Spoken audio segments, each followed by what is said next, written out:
সেই জায়গার সংস্কারের জন্য, সেই জায়গার পরিবর্তনের জন্য আগে তো ঢাকা বিশ্ববিদ্যালয় ছাত্র সংসদ নির্বাচন দরকার। আগে বিশ্ববিদ্যালয় কলেজগুলোকে একাডেমিয়া বিশ্ববিদ্যালয়, গবেষণা বিশ্ববিদ্যালয় গড়ে তুলতে হবে এবং অতীতের নয় পেশি শক্তি এবং কালো টাকার রাজনীতি যেন বিশ্ববিদ্যালয়ে কোনোভাবেই ঢুকতে না পারে সেই বন্দোবস্ত করতে হবে।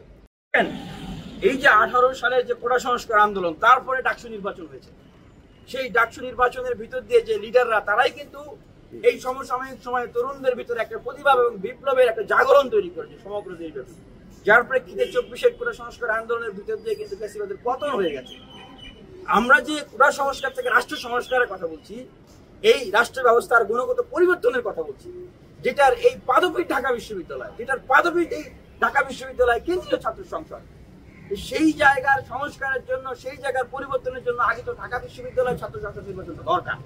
আমি মনে করি যে অবশ্যই ঢাকা বিশ্ববিদ্যালয়ের ছাত্র সংসদ নির্বাচনের ভিতর দিয়ে নির্বাচনের দ্বার শুভ সূচনা হতে হবে এবং সমগ্র বিশ্ববিদ্যালয় কলেজে নির্বাচনগুলো হতে হবে এবং ধারাবাহিক পর্যায়ে আমরা জাতীয় নির্বাচনের দাবি জানাই। যেই ঢাকা বিশ্ববিদ্যালয় থেকে কোটা সংস্কার আন্দোলনের সূত্রপাত, রাষ্ট্র সংস্কারের জাগরণের আলোচনা শুরু, যেই ঢাকা বিশ্ববিদ্যালয়ের ডাকসু নির্বাচন 19 সালে যেটা হয়েছিল, সেটার ভিতর দিয়ে যে বিপ্লবী চেতনা প্রেরণা আমরা ছড়িয়ে দিয়েছি, অবশ্যই এই বাংলাদেশকে আমরা যে কাঙ্ক্ষিত লক্ষ্যে নিয়ে যেতে চাই, যে সংস্কার পরিবর্তন করতে চাই, তার জন্য আগে ঢাকা বিশ্ববিদ্যালয়ের ছাত্র সংসদ নির্বাচন দরকার। আগে দলীয় দাসত্ব, লেজুর ভিত্তি থেকে বিশ্ববিদ্যালয় কলেজগুলোকে মুক্ত করতে হবে। আগে বিশ্ববিদ্যালয় কলেজগুলোকে একাডেমিয়া বিশ্ববিদ্যালয়, গবেষণা বিশ্ববিদ্যালয় গড়ে তুলতে হবে, কর্মমুখী বিশ্ববিদ্যালয় হিসেবে গড়ে তুলতে হবে এবং অতীতের নয় পেশি শক্তি এবং কালো টাকার রাজনীতি যেন বিশ্ববিদ্যালয়ে কোনোভাবেই ঢুকতে না পারে সেই বন্দোবস্ত করতে হবে।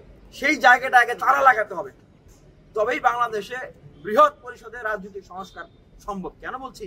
আজকে যেই ছাত্রটা বিশ্ববিদ্যালয়ের শিক্ষার্থী, সেই ছাত্ররাই কিন্তু আগামী 5, 7, 10 বছর পরে উনি হয় সাংবাদিক, না হলে বিসিএস ক্যাডার, না হলে ব্যাংকার, না হলে উনি বিভিন্ন সমাজের ছেলে পেশায় উনি যাচ্ছেন।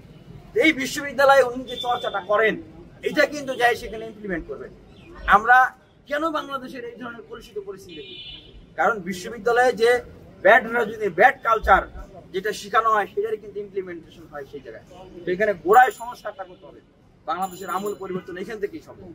অবশ্যই আমরা শেখ হাসিনার বিরুদ্ধে, ফ্যাসিবাদের বিরুদ্ধে যেভাবে ফাইট করেছি, আবারও যদি কেউ শিক্ষার্থীদের অধিকারকে বানচাল করতে চায়, ডাকসু নির্বাচনকে বানচাল করতে চায় এবং রুখে দাঁড়ানোর চেষ্টা করে, আমরা ঢাকা বিশ্ববিদ্যালয়ের শিক্ষার্থীদেরকে সাথে নিয়ে আমরা তাদের বিরুদ্ধেও ফাইট করব।